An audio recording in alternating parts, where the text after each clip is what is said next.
20 True Horror Street Stories for a Rainy Night Animated.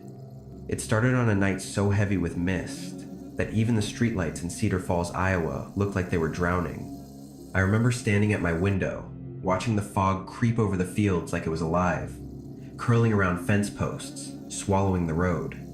There was something about that night that didn't feel right, a feeling in my gut that wouldn't let go. My friends, Leah and Darren, thought it was perfect for a late night drive. They picked me up around 10, headlights barely cutting through the gray soup outside. I didn't want to go, but I didn't want to be alone either. The radio crackled with static as we rolled down the old county roads.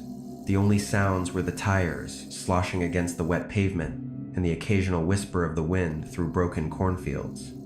We were laughing about some dumb story Darren told when Leah shushed us, pointing ahead. There, barely visible in the high beams, was a figure standing dead center of the road. He wore an old-fashioned black suit, his face hidden behind a porcelain white mask, blank and smooth. We slowed down, hearts hammering, the car crawling to a stop just a few yards away. The man didn't move. He didn't flinch. He just stood there, head tilted slightly, like he was studying us. Darren honked the horn, a short, sharp blast that disappeared into the fog. Still, the man didn't budge. Leah whispered that we should just drive around him, but as Darren tried to swerve, the man shifted, blocking our path again without ever seeming to walk. I pressed my hand to the window, leaning closer, trying to see him better. That's when I noticed it. There was no breath misting in front of him, no wetness clinging to his black clothes. He wasn't part of this night. He was something else. Panic tightened the car like a fist. Darren cursed under his breath, throwing the car into reverse. We backed up, tires screeching, but the man simply stepped backward with us, never losing that chilling, unnatural poise. It was like he was tied to us, like he knew exactly what we were going to do before we did it. Suddenly, Leah screamed.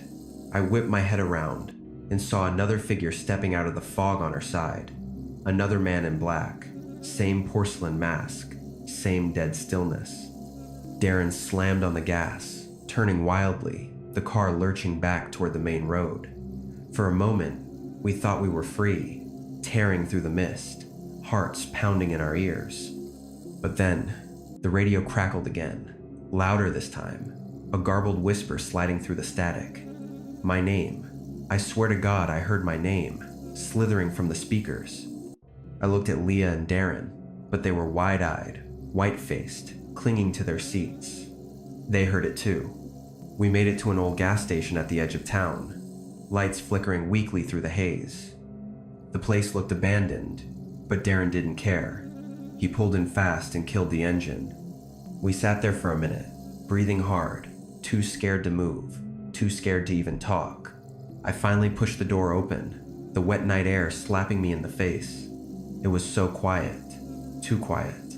Leah grabbed my arm and pointed there, by the pumps, a dark figure standing still as a gravestone, facing us. The mask gleamed under the sickly yellow lights. We bolted for the station's door, banging and shouting for help, but the windows were boarded up, the place long dead. Darren rattled the handle, kicked the door, screamed curses into the night. I turned to look back, and for one heartbeat the figure was gone. Then a whisper brushed against my ear, colder than the fog itself. I'm still here. We never saw how they moved, never heard a single step. 1 second they were far, the next they were close enough that I could see the fine hairline cracks running through the mask's surface, like a web of fractures that formed a twisted smile. And that's when we realized the fog hadn't rolled in by itself. Something had brought it with them, something that wasn't planning on letting us leave. The pumps hissed and clicked like they were alive, old machines settling under the weight of the mist. We stood there, frozen, not daring to breathe too loudly. Leah clung to my arm so tightly it hurt, but I didn't pull away. We were all straining our eyes, trying to see through the thick, wet air that pressed against our skin like a cold hand. Darren finally broke the silence. He said we had to find another way out, that the car wasn't safe anymore. The road was swallowed by fog behind us, ahead of us, all around. Every direction felt the same, endless white walls closing in. He pointed toward a thin dirt trail that wound behind the station. Maybe it led somewhere, maybe not. We started moving, staying close, barely speaking. Every sound seemed too loud, our footsteps squelching against the soaked ground. I kept glancing back, half expecting to see the masked figures drifting after us, but the fog was too thick. It swallowed even our own shadows. As we walked, I noticed something. The deeper we went, the colder it got. Not normal cold, not the kind that numbs your fingers. This was inside your bones, a sickening chill that made your teeth ache. Leah was shaking, whispering under her breath, some old prayer she must have learned as a kid. Darren muttered that we had to keep moving, just keep moving and don't look back. That's when the noises started. Soft at first, like the crunch of leaves underfoot, but slower, heavier, then whispering, so faint you almost believed it was the wind, except it wasn't moving the trees. There were words in it, low and slurred, impossible to understand, but they scraped across my brain all the same. I covered my ears, but it didn't help. The whispers slid right through my hands. We stumbled into a clearing. At the center stood an old house, half collapsed, its frame blackened with age, windows boarded up from the inside. The front door hung open a crack, swaying as if breathing. Darren said we should hide inside, wait for daylight, figure things out then. Leah didn't want to go in, neither did I. But the fog was thickening behind us, folding into itself like something alive, blocking the trail. Inside, the air was worse. It smelled of rot and mold, a weighty stink that clung to the walls. Floorboards groaned under every step. Cobwebs brushed our faces. I shone my phone light around, but it barely cut through the gloom. We found a narrow staircase leading down into the basement. The door was cracked open, a thin line of darkness leaking out. Darren suggested we stay upstairs, but before we could decide, the door slammed shut. All the windows, too, one after another, like invisible hands were sealing us inside. Leah screamed and bolted for the door, but it wouldn't budge. I heard something from the basement then, a soft dragging sound, like bare feet shuffling across concrete. Darren grabbed a broken chair leg for a weapon, not that it would help. We huddled together, listening to that awful sound, growing louder, closer. Then the voice came again. Not from the radio this time, from right behind the door.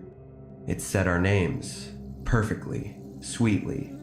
Darren stepped forward, hand reaching for the knob. I wanted to scream at him, not to run, anything, but my voice caught in my throat. All I could do was watch as he slowly pulled the door open. Beyond it was not darkness, but something worse.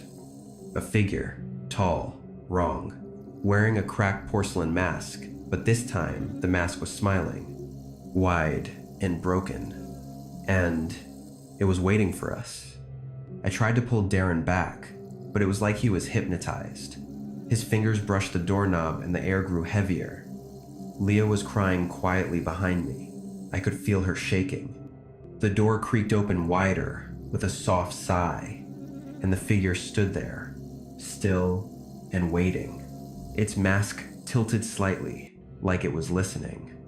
I thought I heard a whisper again, but it wasn't words this time. It was a sound like nails scraping stone. Darren took a step forward. The floor groaned beneath him, but he didn't seem to notice. I grabbed his arm and yanked him back hard. He stumbled, blinking like he had just woken up. The thing behind the door didn't move. It just stood there, smiling with that cracked face, its body half lost in the shifting dark. Leah whispered, "We had to run, now." I didn't argue. We bolted for the back of the house, smashing through rotten wood and cobwebs. Every step felt like wading through glue.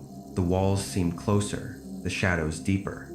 Behind us, I heard the slow scraping footsteps again, steady, patient. It wasn't chasing us, it was following. We crashed through a door and found ourselves in another room. This one was worse. The wallpaper was peeling in strips. Strange symbols were scrawled across the walls, written in something dark and greasy. The floor was buckled and split, big cracks yawning open like mouths. Leah stopped, gasping. In the center of the room was a trapdoor, half hidden by a filthy rug. Darren said we had no choice. We had to go down. I hesitated. Every instinct screamed at me to stay away, but the footsteps were getting louder. No time to think. Darren yanked the trapdoor open. A wave of freezing air poured out, thick with the smell of wet earth and something sweet and rotten. Leah went first, then Darren. I followed, heart hammering so hard it drowned out everything else. The basement was worse than I imagined. Dirt walls, low ceiling, dampness dripping from the beams. It felt like being buried alive. Our lights barely pushed back the darkness. We moved quickly, staying close. The basement stretched deeper than it should have. Narrow tunnels branched off into blackness. I could swear I saw shapes flitting just beyond the edges of the light. As we hurried down one tunnel, we found another door. Old wood, rotting, but newer than everything else. Someone had reinforced it from this side, heavy bolts. Scratches marred the surface, deep and frantic. Leah shook her head violently. She didn't want to open it. Neither did I. But we could hear the scraping footsteps above now, slow and steady. Getting closer. Darren started pulling the bolts. They came free with awful squeals. The last one stuck, and he had to kick it loose. The door swung open, and the smell hit us like a wall, stronger now. Rotten flowers, sour earth, something burnt. Inside was a single room, no bigger than a closet.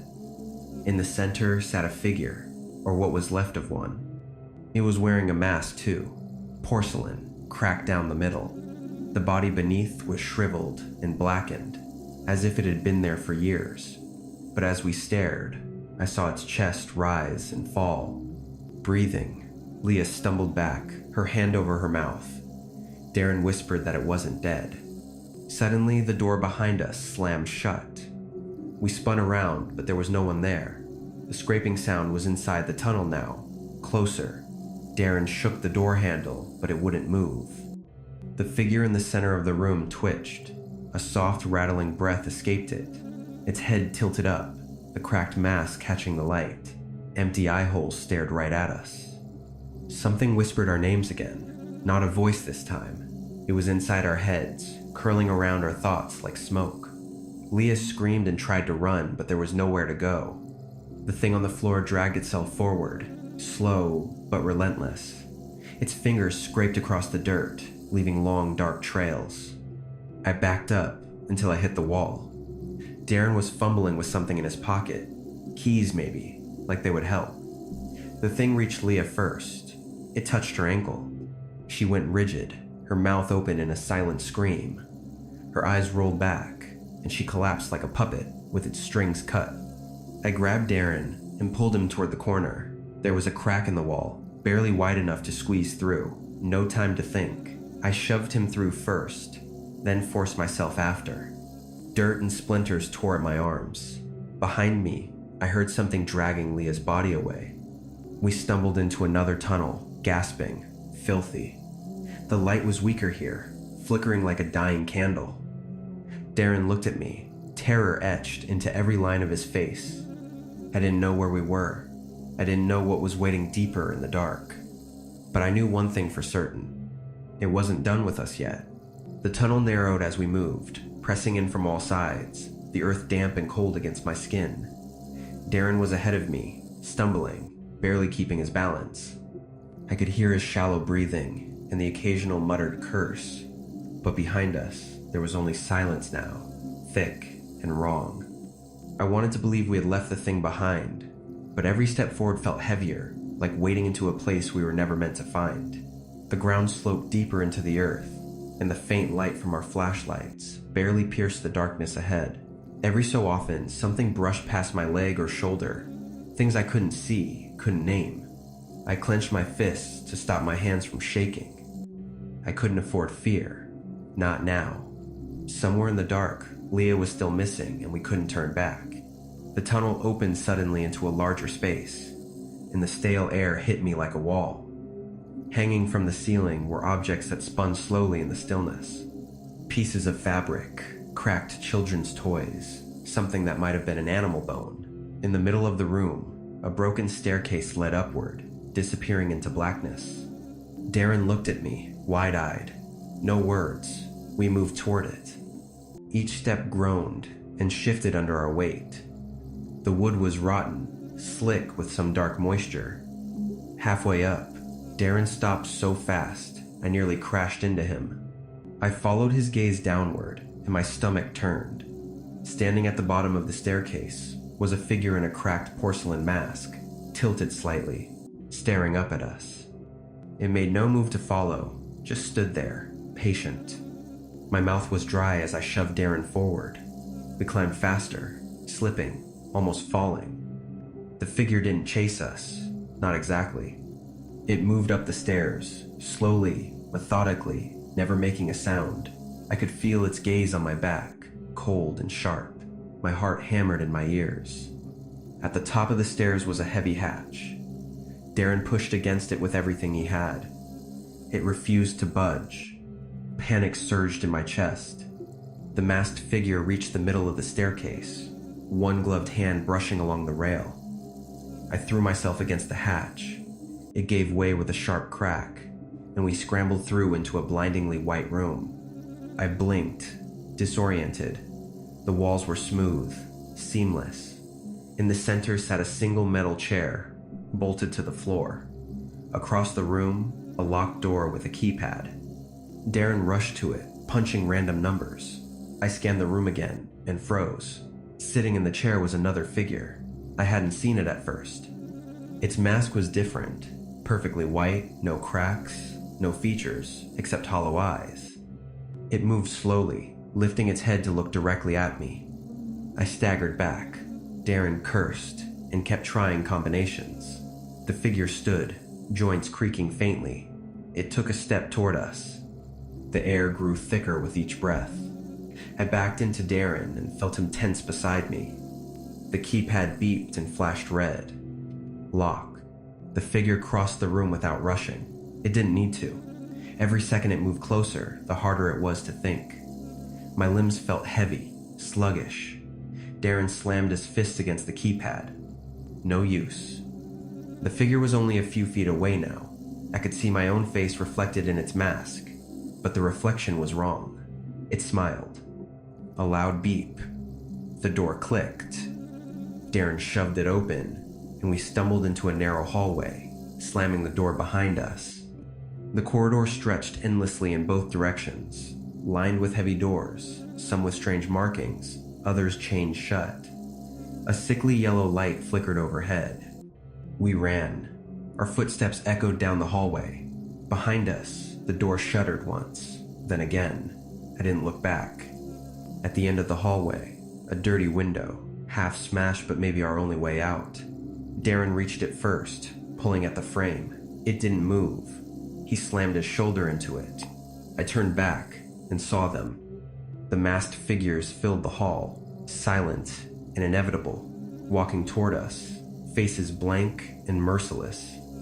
I grabbed a broken shard of wood and jammed it into the window's edge. Darren kicked at the glass. Cracks spider-webbed across it. The figures closed in, steps measured and certain. One final kick and the window shattered. Darren hauled himself through. I scrambled after him, feeling a hand brush my ankle just as I tumbled into the night air. We hit the ground hard, rolled, and kept moving, sprinting into the darkness without a plan, without direction, just away. The house loomed behind us, a dark silhouette against the stormy sky. From somewhere inside, a low rhythmic tapping, like nails against glass, echoed into the night. We didn't stop. We didn't speak. Every instinct screamed to keep running. Even now, as I sit in my apartment in Tacoma, Washington, the rain hammering the windows, I feel it, watching, waiting. Somewhere out there in the dark, it still knows my name. And it is patient. We didn't stop running until the house was a smudge behind us, swallowed by trees and rain. Our legs burned, our lungs ached, but fear pushed us harder. In the blackness ahead, a set of headlights cut through the storm. Darren waved frantically, stumbling into the road. The pickup truck screeched to a halt, tires sliding in the mud. An old man leaned out shouting, but I barely heard him. We clambered into the back, and the truck sped away. I collapsed against the cold metal bed of the truck, drenched and shivering. Darren crouched beside me, eyes wild, scanning the trees, like the figures might still be chasing us. The driver muttered to himself under his breath, something about the old manor, something about kids, never learning, but I couldn't focus. Every time I closed my eyes, I saw the white masks drifting closer, unhurried, unrelenting. The old man dropped us at a gas station just outside of town. We staggered inside, dripping water onto the cracked linoleum floor. The fluorescent lights hummed overhead, harsh and unwelcoming. The cashier, a woman with deep lines etched into her face, looked up and frowned, but said nothing. We huddled in the corner, catching our breath. After a while, Darren found his voice. "We have to tell someone." I nodded weakly, but deep down, a hollow dread gnawed at me. Who would believe us? Two kids rambling about masked figures and impossible tunnels. They would lock us up, or worse, send us back to that place. The thought made my skin crawl. We called a cab and rode back into the heart of Tacoma. As the city lights grew brighter, something inside me twisted. I thought we were safe, out of reach of the nightmare. I was wrong. That night, lying awake in my small apartment, I heard it. The faintest tap tap tap against the window. I didn't move, didn't breathe. Minutes stretched into hours. Eventually morning came, but the unease stayed. Days passed. Darren tried to move on, pretending it had been some shared hallucination, but he didn't fool me. He didn't fool himself either. He jumped at every creak, every shadow that shifted too quickly. Leah's disappearance was written off by the police as another runaway case. Her parents moved away quietly, their grief too big for this town to hold. A week later, Darren stopped answering my calls. I went to his apartment, but it was empty door, hanging open, swinging slightly in the wind. His keys, wallet, phone, all left behind. Only his shoes missing, like he had simply walked out barefoot into the night. I knew then it wasn't over. I started seeing them. Reflections in windows' faces turned toward me just as I blinked. A masked figure standing at the edge of the parking lot, under a broken streetlight, gone when I looked again. Every night the tapping at the window grew louder, more insistent. I tried to fight it, locking every door, every window, leaving all the lights on. I didn't sleep. I barely ate. Still they came, closer every time. Until one night, as I lay rigid in bed, I realized the tapping wasn't coming from the window anymore. It was inside the apartment, behind the bedroom door. I wanted to run, but my body betrayed me, frozen under the covers. Slowly, agonizingly, the door creaked open. In the crack of darkness, a figure stood motionless, head tilted, just like before. The air grew thick, heavy, with a sour, damp smell, like earth and rot. It didn't move toward me. It didn't need to. I understood now. It had already won. I closed my eyes, waiting for the inevitable. Waiting for the cold fingers to brush my skin, the mask to block out the last of the light. But nothing happened. When I opened my eyes, the room was empty. At least it looked empty. I left Tacoma the next morning, packing whatever I could fit into my car. I drove south through Oregon into California, trying to outrun something that had no shape, no body. No matter where I stopped, the feeling followed. A weight at the edge of my vision, a whisper at the base of my skull. Now, I live in a small town near the Mojave Desert. I keep no mirrors, no windows without bars. At night, I hear the tapping sometimes from inside the walls, sometimes from just beyond the locked front door. I know one day it will find me again. Maybe when I am too tired to fight, too slow to run.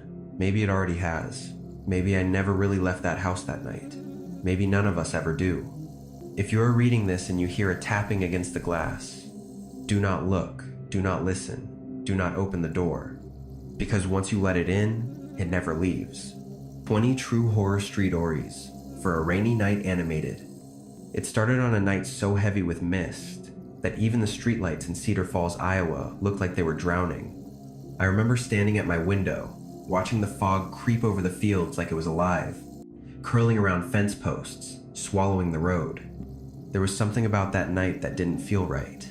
A a feeling in my gut that wouldn't let go. My friends, Leah and Darren, thought it was perfect for a late night drive. They picked me up around 10, headlights barely cutting through the gray soup outside. I didn't want to go, but I didn't want to be alone either. The radio crackled with static as we rolled down the old county roads. The only sounds were the tires sloshing against the wet pavement and the occasional whisper of the wind through broken cornfields. We were laughing about some dumb story Darren told when Leah shushed us, pointing ahead. There, barely visible in the high beams, was a figure standing dead center of the road. He wore an old-fashioned black suit, his face hidden behind a porcelain white mask, blank and smooth. We slowed down, hearts hammering, the car crawling to a stop just a few yards away. The man didn't move. He didn't flinch. He just stood there, head tilted slightly, like he was studying us. Darren honked the horn, a short, sharp blast that disappeared into the fog. Still, the man didn't budge. Leah whispered that we should just drive around him, but as Darren